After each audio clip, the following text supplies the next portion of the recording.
So I flew into Amsterdam on a Thursday morning and hired a car, drove down to Antwerp and viewed the car you see now behind me. I'd only looked at anything else online, which I and spoke to a few people about, but there was all sorts of cars in all sorts of conditions all over Europe, and in fact in New Zealand I even looked at something, a gold mid 70s V8 in various states, and some of them you could see they were complete basket cases, quite frankly. This one was really no exception, but at least it looked smart on top.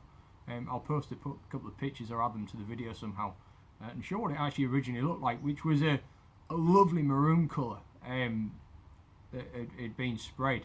Although with some really big questions on the quality of the paintwork and some of the panel work underneath when I actually saw it.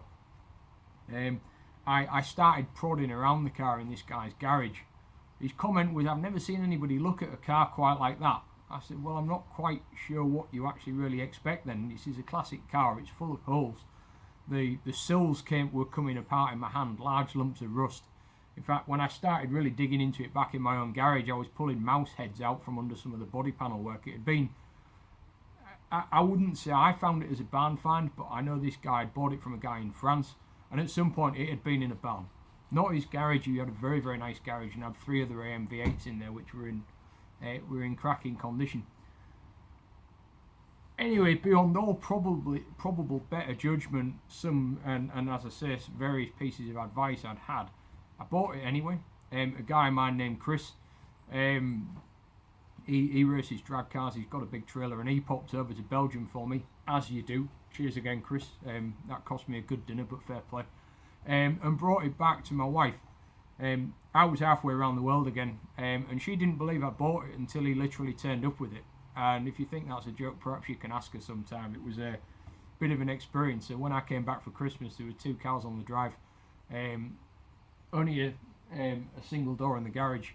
2 single doors in the garage. So the first thing I did actually was have the garage modified to get a double door in, so I could get both cars off the driveway for a time. All good fun. And then it sat for years. I messed about, I took bits off, I stripped out the interior, did bits and pieces, really prodded it with a stick, started it every so often because it sounds absolutely fantastic, and maybe we'll do that next, and drove it around the estate on a Belgian number plate, which is stuck up in my workshop. Certainly not fit to go out in.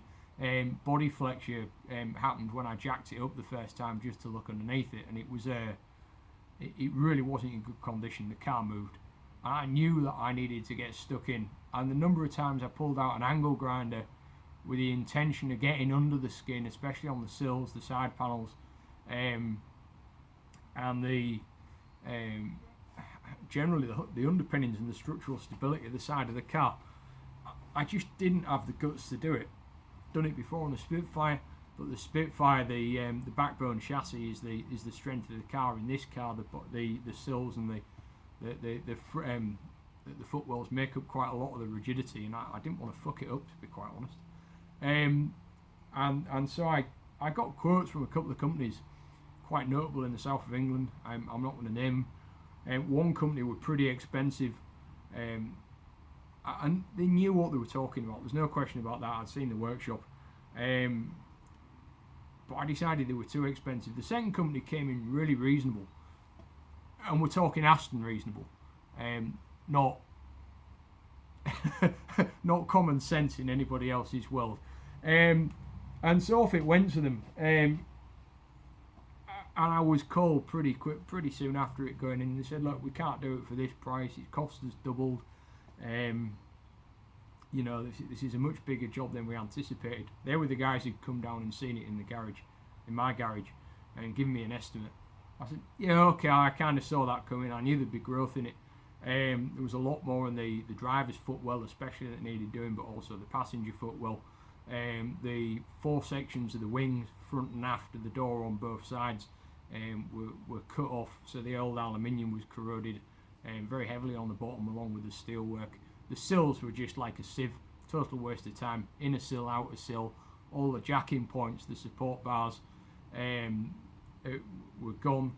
There was work to do in the boot pan. Again, that had been part of the original price, and that again was a sieve. I think some of the paint, the under seal, was holding together large elements of rust in what gave the appearance of being the underside of a car, but really had nothing else going for it. So, as I say, I'm kind of glad I didn't drive it anywhere other than up and down the drive when I initially got it. The long story short of that, though, was the car came back in fairly good condition, but the price tripled, and then a bit more once you included VAT. And to be quite frank, I was fucking pissed off. The costs run away despite various assurances that they wouldn't, and I had a budget and it was blown. That said, after a couple of pieces of rework, I have a car back in a shape that is structurally sound. It's rigid, it's secure, and whilst I've taken the brakes off it to do some of the work I'm going to show you, I would actually happily blat it up the motorway at 70 miles an hour as it stands. Mechanically, this car is in pretty good order, and it always has been, and that was one of the reasons I bought it. Oil pressures, temperatures, everything works just fine, and the engine is a big lump. It's a 5.3 V8, which I'll let you hear, but it is in good order. The running gear is in good order. All the suspension, the brakes, the steering is sound, and I could tell that from looking at the car for the first time.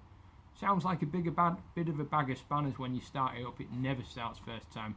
Sometimes you get lucky, but typically it takes a bit of cranking. It's a big old battery to do it, but it's there and it sounds great. So I'll leave you with this one and we'll get back to you in a bit.